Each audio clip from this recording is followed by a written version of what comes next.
또 이렇게 우리 손우건 목사님께서 너무 참, 좀 뭐랄까요? 제가 참 그런 목회자는 아닌데 너무 이렇게 띄워주시고 또 후배를 생각하는 마음으로 이렇게 세워주셔서 너무 감사하고요.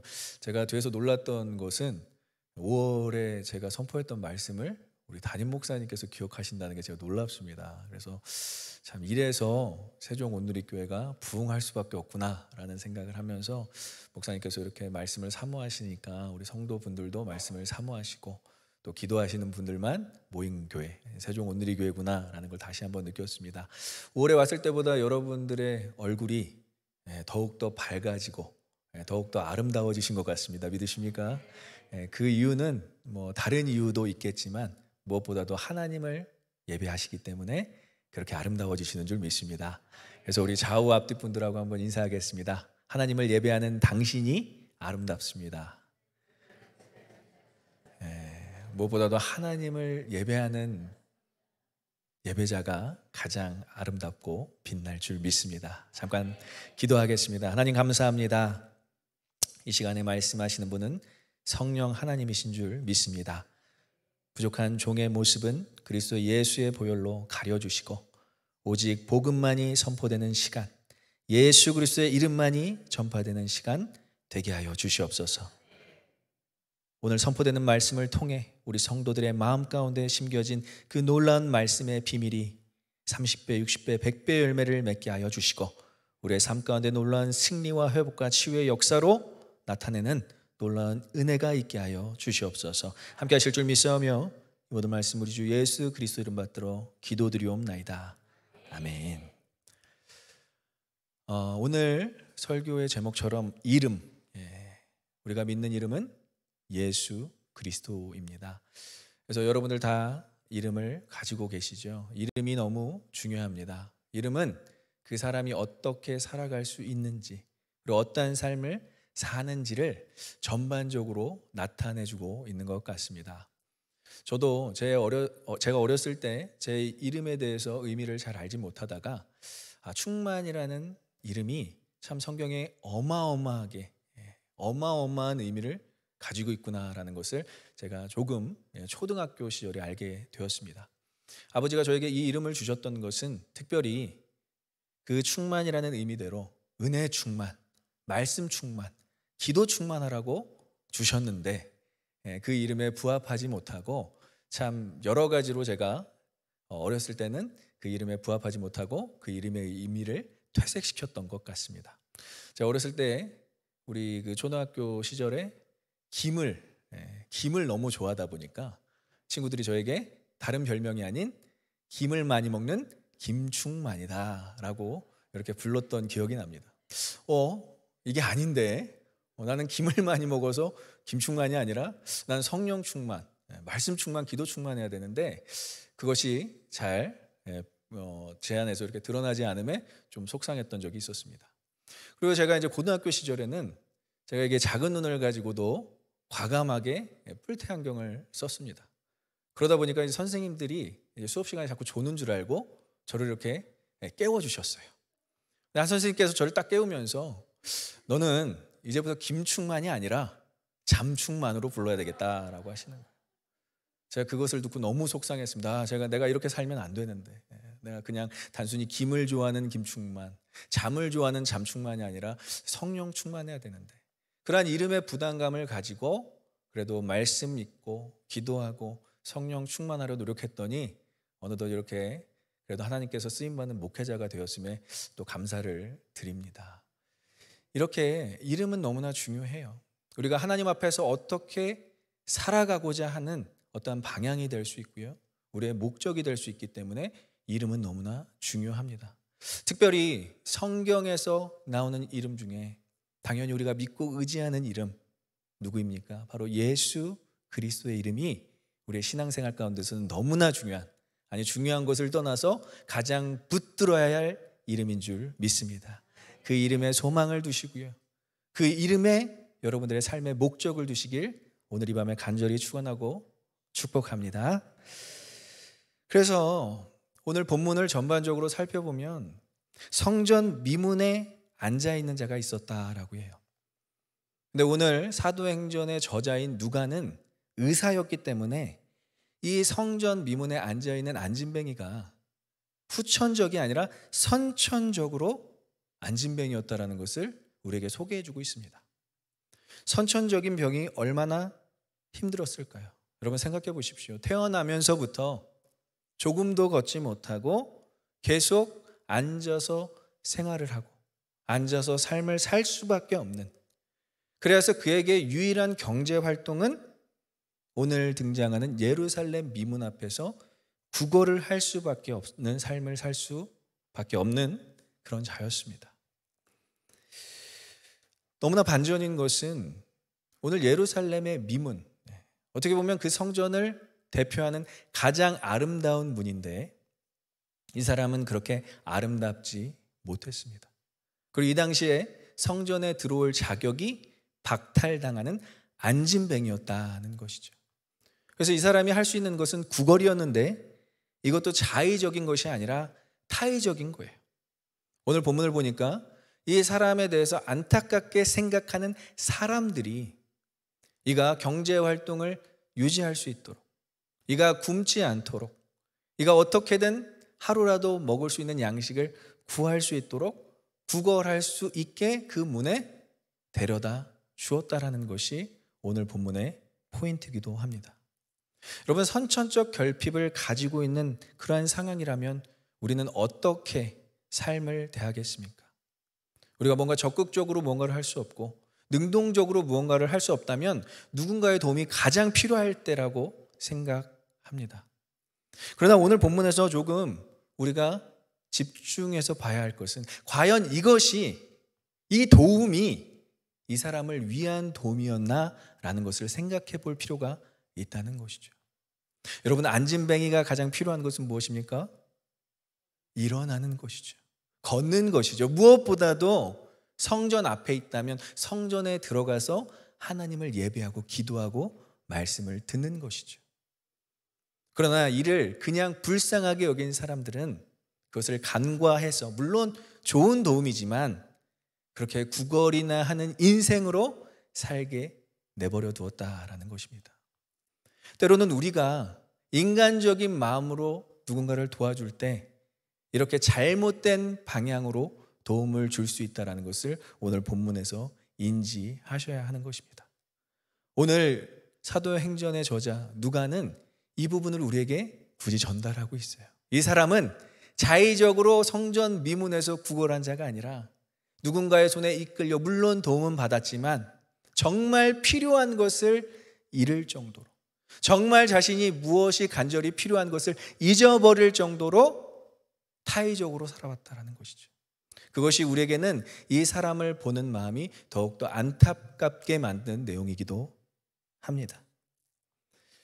여러분, 사람들이 이 안진뱅이를 메고 그 안진뱅이를 둔 이유는 무엇일까요? 여러 가지로 우리가 생각할 수 있지만 구걸이나 하는 인생으로 전락시켰음을 볼 수가 있습니다. 사람의 도움은 이렇게 한계가 있다는 것을 보여주고 있어요. 여러분들이 힘들 때, 여러분들 어려울 때 누구를 의지하십니까? 물론 사람의 도움이 우리에게 절실하게 필요할 때가 있지만 가장 중요한 것은 우리의 도움 되시는 하나님을 의지하시길 간절히 소망하고 축원합니다. 그래서 시편 기자 다윗은 나의 도움 어디서 올꼬? 눈을 들어 산을 보았을 때 산을 본 것이 아니라 그 산을 지으신, 그 산의 형태를 만드신 하나님을 보았다라는 것입니다. 오늘날 우리가 낙망하고 쓰러질 수밖에 없는 상황 가운데서 우리가 환경과 상황을 보는 것이 아니라 우리의 진짜 도움이신 하나님을 의지함으로 승리하시는 저와 여러분들 되시길 간절히 소망하고 축원합니다. 그래서 오늘 본문은 사람의 도움은 한계가 있다는 거예요. 우리의 눈을 어둡게 만들고 우리의 마음을 어둡게 만들고 우리가 진짜 필요한 것을 잊어버릴 정도로 살아가게 만드는 것이 타인의 도움이 될 수 있다는 것이죠. 그래서 우리가 사람을 너무나 의지하다 보면 하나님을 의지하지 않게 되는 것입니다.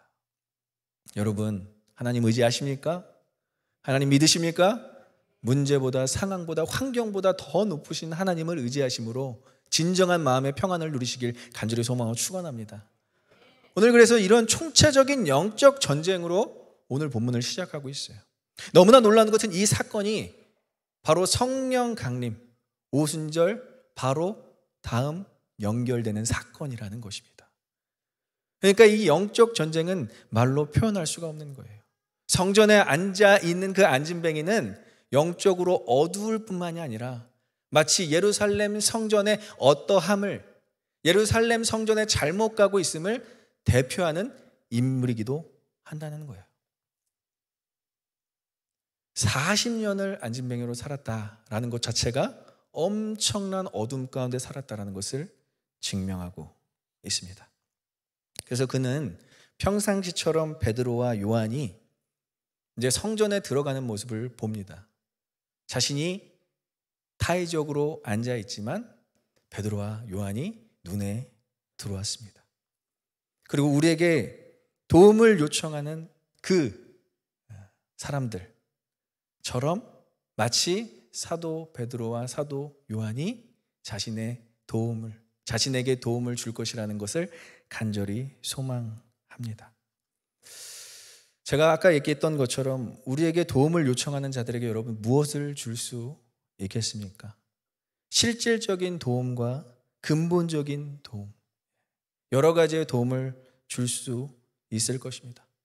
그러나 제가 아까 서두에 얘기했던 것처럼 안진뱅이는 금, 은, 돈보다 더 필요한 것이 바로 그 자리에서 일어나는 것입니다. 그가 일어난다면 더 이상 미문 앞에서 구걸할 필요가 없다는 것을 우리는 알고 있습니다. 진정한 도움을 요청하는 사람의 실질적인 본질적인 필요를 파악하는 것이 중요하다는 것을 오늘 본문에서 또 소개해 주고 있는 것입니다. 그럼 본질적인 도움을 주기 위해서 실질적인 도움 필요하지 않느냐? 그 말이 아닙니다. 오늘 분명히 안진뱅이는 실질적인 도움을 받고 있습니다. 바로 경제적인 부분에 도움을 받고 있다는 것이죠. 조금 쉽게 얘기하면 제가 미국에서 사역할 때 유학생 사역을 했습니다. 이 유학생 사역이 좀 독특한 것은 이 유학생들은 굉장히 있는 집 자제분들이 많아요. 그래서 부족함 없이 자란 그런 학생들이 많습니다. 근데 미국에 딱 도착하니까 자신이 할 수 있는 것이 아무것도 없는 거예요. 돈은 있는데 어떻게 살아가야 될지 방법을 모르는 거죠. 그러면 그들을 위한 사역은 무엇이냐? 실질적인 사역을 해야 한다는 것입니다. 여러분 공항 사역이라고 들어보셨습니까? 공항. 말 그대로 공항에 픽업을 가주는 사역이에요. 그들은 수도 없이 한국을 방문하고 또 다른 지역들을 여행하기 때문에 전도사로서 예전에 전도사 시절에 수도 없이 공항 사역을 했습니다. 우스갯소리로 공항 사역을 너무나 많이 해서 공항 장애가 올 뻔했어요. 공항을 얼마나 많이 나갔으면 그 공항의 모든 길을 다 꿰뚫을 정도로 제가 그렇게 많은 사역을 했습니다.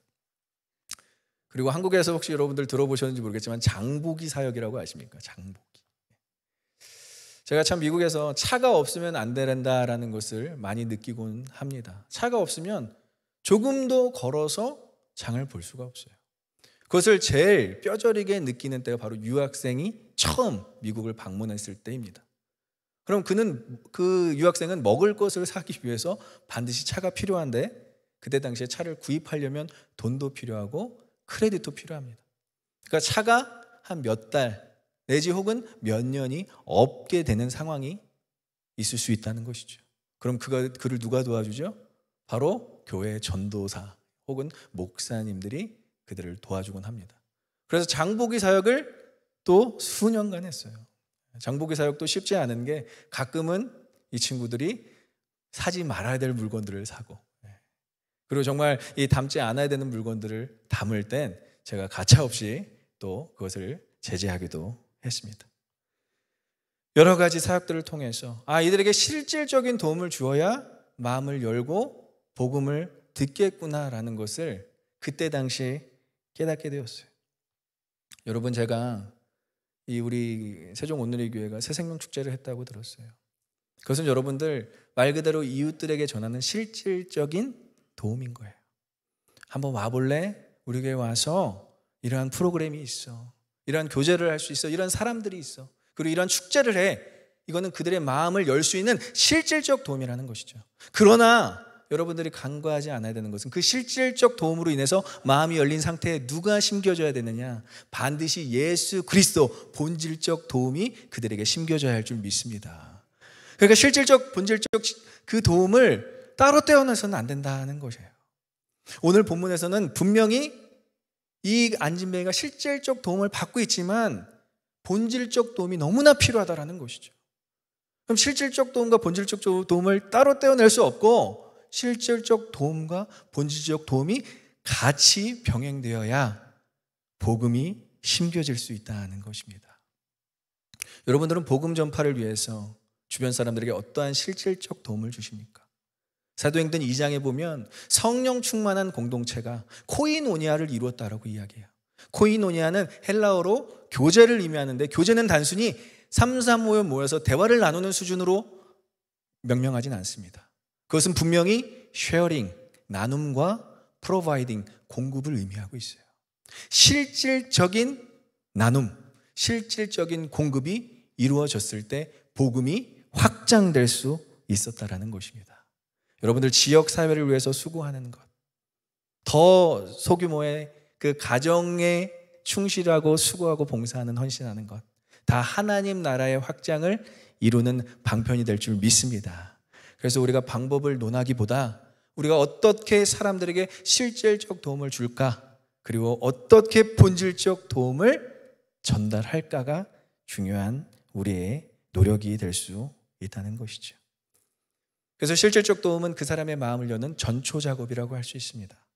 예배와 훈련을 통해서 전인격적으로 예수를 만나게 하는 것이 그 다음 스텝이 될 수 있다는 것이죠. 그래서 오늘 이 안진뱅이는 실질적 도움은 어느 정도 받고 있는 상태예요. 하나님께서 거기까지 그의 삶을 인도하셨어요. 다른 곳에 머물게 하지 아니하시고 성전에 머물게 하셨기 때문에 사도 베드로와 사도 요한을 만날 수 있었다라는 것입니다. 여러분, 교회 문턱이 높다고 생각하십니까? 아니요. 교회 문턱을 높이는 건 우리 자신이 될 수 있습니다. 교회 문턱을 낮추시는 저 여러분들 되시길 간절히 소망하고 축원합니다. 교회 문 밖에서 문을 두드리는 사람들이 있다는 것을 여러분 반드시 기억하세요. 내가 이 교회에 들어오고 싶어도 어떠한 상황과 환경 때문에, 인간관계 때문에 들어오지 못하는 그 문턱 앞에서 주저하고 있는 사람들이 있다면 여러분 문을 활짝 여시고 웰컴으로 받아주시기를 간절히 소망하고 축원하겠습니다. 그래서 오늘 사도 베드로가, 사도 요한이 어떻게 본질적 도움, 아니 정말 이 사람의 인생을 전인격적으로 바꿔줄 수 있는 도움, 그 도움을 어떻게 주는지 우리 한번 세 가지로 알아보도록 하겠습니다. 최종적으로는 사도 베드로와 요한이 이 사람에게 줬던 것은, 따라해보겠습니다. 예수의 이름. 예수의 이름이었어요.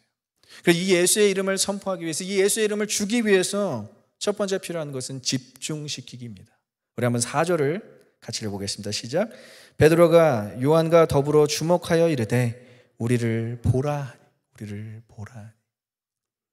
예수를 전하기 위해서는 대상자를 attention, 집중시켜야 합니다. 근데 4절에서 우리를 보라라는 이 단어가 영어 성경에서는 단순히 see us, please see us 이 정도의 수준이 아니라 look on us, 우리에게 고정해라, 우리에게 시선을 집중시켜라 라고 선포하고 있습니다. 이것은 바로 자신감입니다. 적어도 안진뱅이를 집중시키기 위해서는 입고 있는 옷이 실크든가 번쩍번쩍 빛나는 옷이던가 아니면 금은보화가 달려있는 옷이어야 되는데 베드로와 요한의 옷이 과연 그랬을까요? 용모에서 어필하는 것이 아니었다라는 것이죠. 외모에서 어필하는 것이 아니었다라는 것이죠. 그리고 그들은 오늘 본문에서 제9시에 성전에 기도하러 왔기 때문에 어떻게 보면 가지고 있었던 현찰이 없었을 수도 있었을 것입니다. 그러나 그들은 담대하게 그가 돈을 구걸하는 것을 알매도 불구하고 우리를 보라, 우리를 보라 라고 이야기하고 있어요. 이렇게 우리가 예수가 필요한 사람들에게, 예수의 이름이 필요한 사람들에게 우리를 보라, 이렇게 할 수 있는 자신감이 필요하다라는 것입니다. 이것은 어떻게 보면 그리스도 안에 살고 있는 사람들이 갖고 있어야 할 자존감이라고 이야기할 수 있습니다.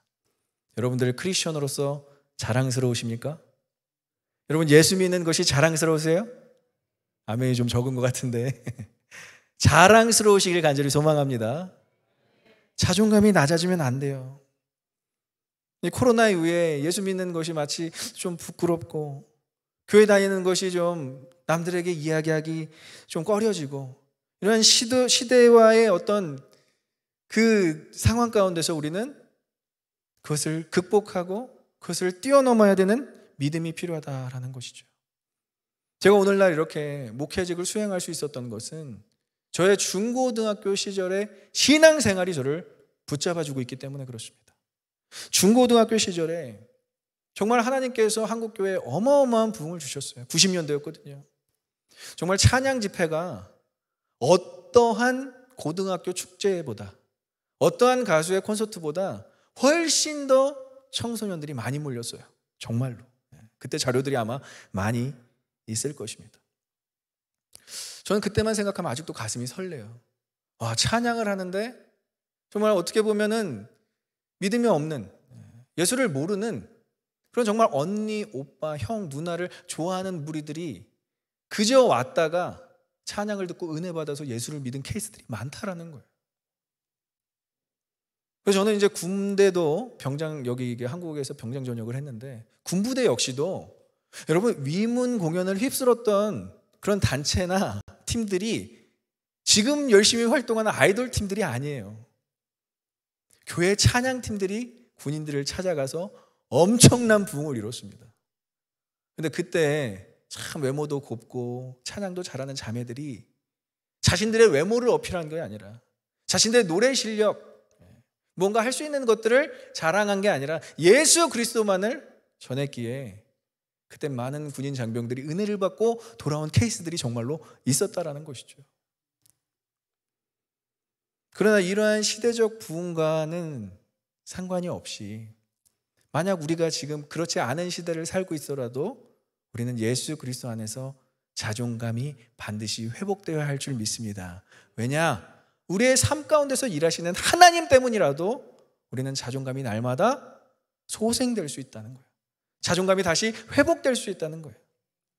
여러분 혹시 인생의 가운데서 좀 낭망되고 힘든 일이 있더라도 하나님은 여러분들을 붙잡으십니다. 왜? 우리 아버지 되시기 때문에 그렇습니다. 아버지는 여러분들을 포기하지 않으세요. 아버지는 여러분들을 끝까지 사랑하세요. 예수님도 이 땅에서의 제자들을 사랑하시되 끝까지 사랑하셨다라고 말씀하십니다. 그 사랑 때문에 우리가 자존감을 갖고 있을 수 있는 거지 어떤 외형적인 부흥이나 하나님께서 놀랍게 그 상황을 이끌어가서 꼭 자존감이 있어야 된다는 것은 아니에요. 하나님의 사랑이 우리의 자존감을 회복시켜 주시는 줄 믿습니다. 그래서 사도 베드로와 요한은 예수 그리스도 때문에 자존감이 있었어요. 우리를 보라. 비싼 옷을 입고 비싼 그 치장을 하지 않고 있어도 뭐 용모가 그렇게 빼어나지 않았어도 그들은 우리를 보라고 당당하게 이야기할 수 있었습니다. 오늘날 저와 여러분들이 이렇게 당당함, 하나님 안에서 이러한 자존감을 갖고 예수 그리스도의 이름을 선포하시길 간절히 소망하고 축원합니다. 두 번째는 따라 보겠습니다. 없는 것에 대한 고백. 참 중요한 부분이에요. 여러분 복음이 해줄 수 있는 것이 다예요. 믿으십니까? 복음이 그 사람의 인생을 전인격적으로 바꿔줄 수 있어요. 그러나 우리가 복음을 전하는 그 대상자는 다른 것들을 구할 수가 있습니다. 복음이면 세속적인 것이 회복돼? 복음이면 경제적인 것이 회복될까? 이렇게 접근하는 분들이 있어요. 바로 물질 만능주의가 가져온 잘못된 시대상이라고 이야기할 수 있습니다.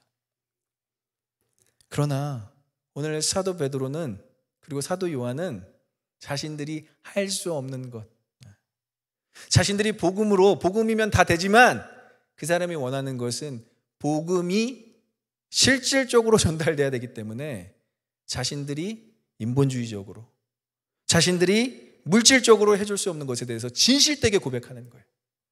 그래서 6절 A에 이렇게 고백합니다. 함께 읽겠습니다. 베드로가 이르되 금과 은은 내게 없거니와. 여러분, 이 고백이 참 너무 놀랍지 않습니까? 세상적인 해결 방법은 우리에게 없다는 거예요. 이것은 단순히 금과 은, 화폐 가치를 이야기하는 것만은 아닙니다. 세상적인 방법으로 너를 해결해 주지 않겠다라고 진실되게 고백하는 거예요. 안진뱅이의 문제가 단순히 물질의 문제가 아니라는 것이죠. 본질적인 문제는 그 사람이 일어나야 된다는 거예요. 그 사람이 걸어야 된다는 거예요. 그 사람이 뛰고 찬송해야 된다는 거예요. 그래서 솔직하게 이야기하는 거예요. 나는 네가 지금 당장 필요한 금과 은은 없어. 미안해. 이렇게 진실되게 고백하는 것이죠. 여러분, 교회 다니는 사람들이 조금 우리가 실수하는 부분들이 무엇입니까? 마치 우리가 다 할 수 있는 것처럼 정치적인 문제, 경제적인 문제, 교육적인 문제, 문화적인 문제, 자녀들에게도 우리가 막 다 할 수 있는 것처럼 이야기하지만 우리는 항상 한계를 경험해요. 왜냐하면 우리는 그런 세속적인 것들을 다 뛰어넘고 다 완연하게 극복할 수 있는 것이 아니기 때문에 그렇습니다. 오히려 이런 것들을 더 낫게 할 수 없고 더 좋아지게 할 수 없다라고 고백하는 것이 저와 여러분들의 자세가 되어야 한다는 것이죠. 진실되게 다가가는 거예요. 나는 네가 바라는 것, 원하는 것 다 해줄 수는 없어. 그것이 오히려 예수 그리스도의 필요성을 더욱더 부각시켜 준다라는 것입니다. 우리의 진실된 고백으로 그들의 마음을 열 뿐만이 아니라 우리가 진짜 주어야 하는 것, 우리가 진짜 줄 수 있는 것에 대해서 기대감을 갖게 한다는 것이죠. 이 시대가 어떠한 시대입니까?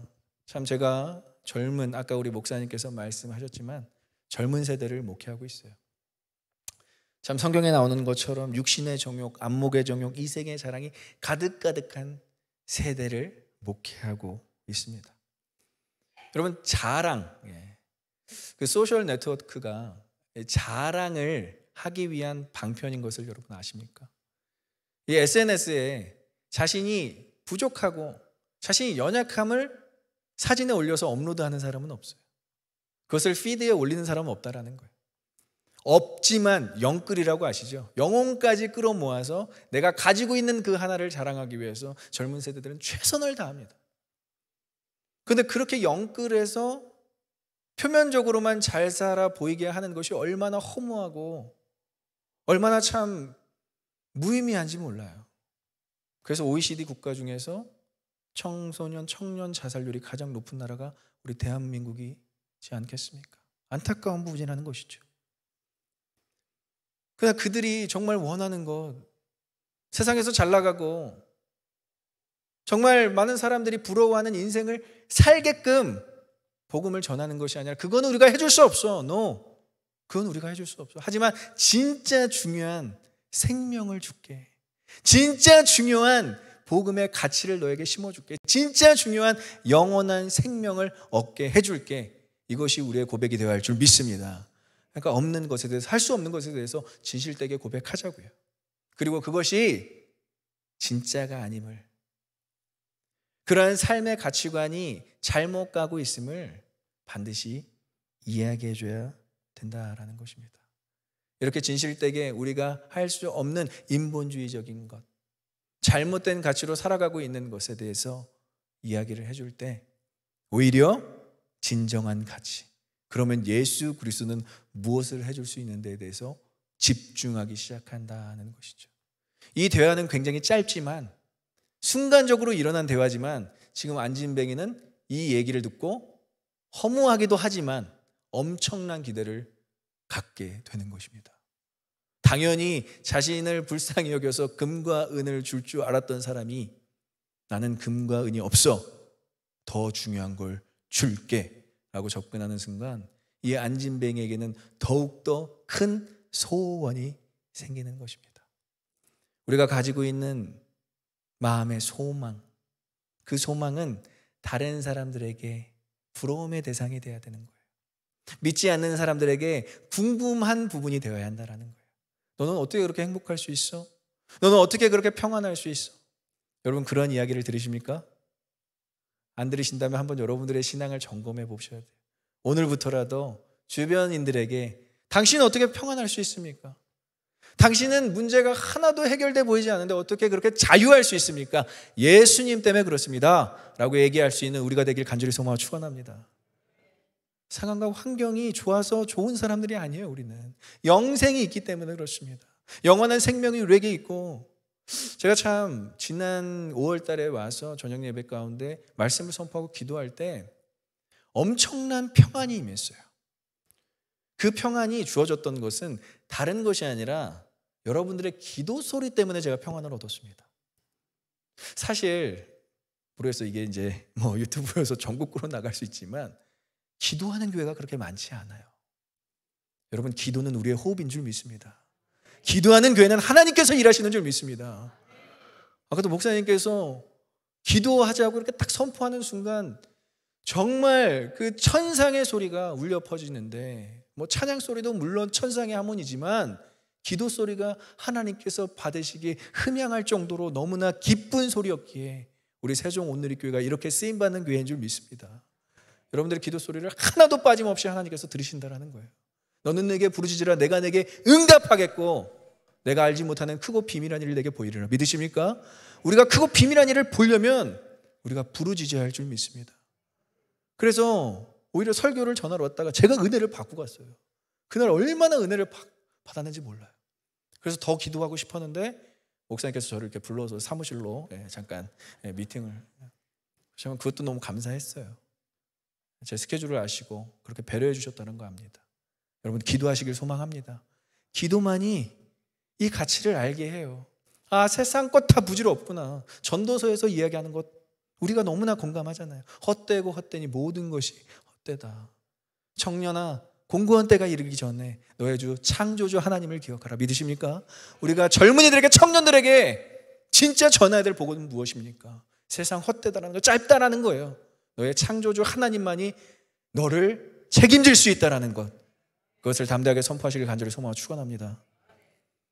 마지막으로 제일 중요한 것, 뭐 지금까지도 중요했지만 따라보겠습니다. 예수의 이름, 우리에게 있는 이름. 6절 B를 같이 읽겠습니다. 시작. 내게 있는 것 이것을 내게 주노니 나사렛 예수 그리스도의 이름으로 일어나 걸으라 하고. 믿으십니까? 애타게 타는 마음, 과연 저들이 나한테 무엇을 하려고 할까? 갑자기 쳐다보라고 하지 않더니, 갑자기 진실된 고백으로 금과 은이 없다고 하더니 그럼 그냥 성전에 들어가서 조용히 기도나 할 것이지, 그렇게 생각하는 안진뱅이가 엄청난 충격적인 사실을 듣게 됩니다. 내게 있는 것은 다른 게 아니라 예수 그리스도의 이름이다. 예수의 이름이다. 이것이 너를 치유할 수 있고, 이것이 너를 회복할 수 있고, 너의 본질적인 문제를 바꿔줄 수 있다는 거예요. 여러분, 오늘 본문을 보면서 더 놀라운 사실은 8절이에요. 함께 읽어보겠습니다. 뛰어 서서 걸으며 그들과 함께 성전으로 들어가면서 걷기도 하고 뛰기도 하며 하나님을 찬송하니. 문법적으로는 완전히 혼잡스럽습니다. 갑자기 뛰어 서서 걸으며 또다시 뛰기도 하며 걷기도 하고 찬송하더니 누가가 흥분했던 것 같아요. 그냥 일어나 걸은 정도가 아니라 뛰고 춤추고 찬송하고. 어디서? 성전에서. 그는 예배드리고 싶었다라는 거예요. 그는 예수 그리스도의 이름으로 하나님을 만났다라는 거예요. 이것이 얼마나 놀라운 치유의 능력입니까? 얼마나 놀라운 회복의 능력입니까? 이것을 이루었던 이름이 뭐라고요? 예수의 이름인 줄 믿습니다. 그래서 우리를 보라, 자신 있게 얘기하고, 금과 은은 내게 줄 수 없다. 그러나 내게 있는 것을 내게 주노니 일어나 걸어라. Stand up, walk in the name of Jesus. 이 이름으로 완전히 삶이 바뀌는 거예요. 베드로가 믿음이 약해서 걸으라고만 했을까요? 아니에요. 그것이 창조의 법칙이었다라는 거예요. 이 사람을 원래 그대로 회복시키는 장면. 얼마나 많은 사람이, 이때가 오순절 기간이었거든요. 지금 오늘 참 찬양 인도하면서 이스라엘과 하마스 전쟁으로 고통받는 자들을 위해서 또 기도하는 시간을 가졌는데 너무 은혜가 되었어요. 이때 당시가 바로 성령 강림절 그 기간, 오순절 기간이었다는 거예요. 수많은 사람들이 이 베드로와 사도 요한과 안진뱅이에 집중하고 있었던 그 시간 가운데 무엇이 선포되느냐? 예수의 이름이 선포되는 것입니다. 오늘 우리가 이스라엘과 하마스 전쟁에 가장 부르짖으며 의지해야 될 이름이 무엇입니까? 예수의 이름인 줄 믿습니다. 그 땅을 회복시켜 주시옵소서. 예수 그리스도가 전파된 땅이고 예수 그리스도의 복음이 시작된 땅인데 주님, 저들을 그냥 내버려 두시겠습니까? 오늘날 우리 한국 땅에 얼마나 축복을 받아서 그 땅에 흘러 들어온 복음이 이 한국교회까지 들어와서 이렇게 놀라운 영적인 축복을 누리고 사는데 저 땅을 그냥 내버려 두시겠습니까? 찬양의 가사처럼 우리가 부르짖을 때 하나님께서 그 땅을 회복시켜 주실 줄 믿습니다. 전쟁은 그치고 하나님의 나라가 다시 임하게 될 줄 믿습니다. 그러한 놀라운 하나님 나라의 회복의 시작이 오늘 안진뱅이의 일어남으로부터, 안진뱅이가 성전에 들어가서 예배하는 것부터 시작되었다라는 것이죠.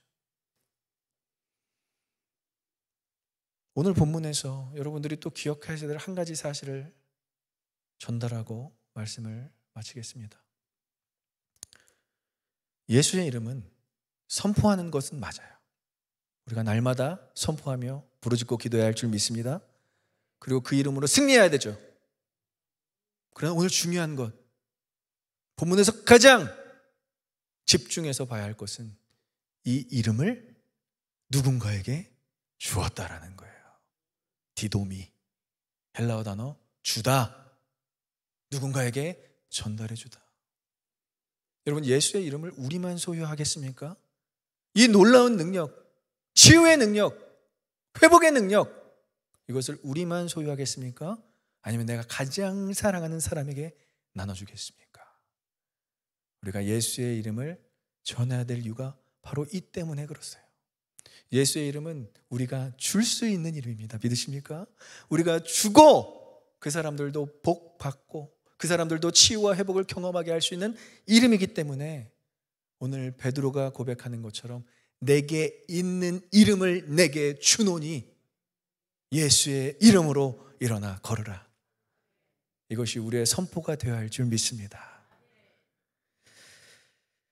소망이 필요한 자에게, 믿음이 연약한 자에게, 특별히 참 오늘 감사한 것은 말씀 전하기 전에 우리 선호근 목사님께서 저희 부친 되시는 아버님 목사님을 위해서 부르짖고 기도하실 때 참 제가 너무나 감사했습니다.